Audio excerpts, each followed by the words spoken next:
Hi friends అందరికీ. ఇదిగోండి ఈరోజు నేనైతే రాగి సంగటి ఇది చూసారా, ఉల్లిపాయలు, టమాటాలు, పచ్చిమిర్చి, వెల్లుల్లిపాయలు ప్లస్ ఉర్లగడ్డ కాల్చి గొజ్జు పిసికానండి. ఇది మా అమ్మమ్మ నేను చిన్నప్పుడు చేసి ఇచ్చేది. నాకు చాలా ఇష్టమైన గొజ్జు అనమాట. సో అలా గుర్తొచ్చింది. సో ఇలా గొజ్జు చేశాను. అందుకు రాగి సంగటి ప్లస్ చూడండి, నేను చెప్పాను కదా, నాకు గొజ్జున్నా చారున్నా ఏదున్నా సరే ముక్కుంటే ఈజీగా దిగిపోతుంది అనమాట. ముక్కలేందే ముద్ద దిగదు అన్నట్టు. సో ఇదండి ఇవాల్టి మా ఇంట్లో dinner recipe. Happy dinner time. ఎప్పుడైనా మీరు తిన్నారా? మీ అమ్మమ్మ చేతి వంట తినే ఉంటారులేండి అందరూను. సో ప్లీజ్, మీకు ఎంతమందికి అమ్మమ్మ గుర్తొచ్చిందో కామెంట్ చేయండి ఫ్రెండ్స్.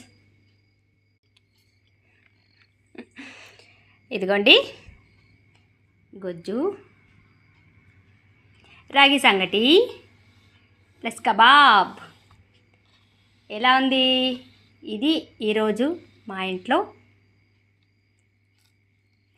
వంట. నోట్లో నీళ్ళు ఊరుతుంది ఫ్రెండ్స్, నిజంగా తినేయాలి. టేస్ట్ ఎలా ఉందో తినేసి చెప్తానన్నమాట. నేను ఇలాగే ముద్దని గొజ్జులో దొర్లించి తింటానన్నమాట. ఎక్సలెంట్ ఫ్రెండ్స్, నిజంగా మా అమ్మమ్మ ఎలా చేసిందో అలా టేస్టే ఉందన్నమాట. సూపర్ ఉందన్నమాట, చాలా బాగుంది.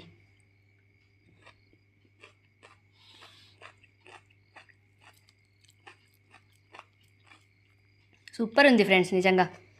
మీలో ఎంతమందికి నచ్చింది ప్లీజ్ కామెంట్ చేయండి ఫ్రెండ్స్. ఇదిగోండి మా పిల్లి పాప ఎదురు చూస్తూ ఉంది.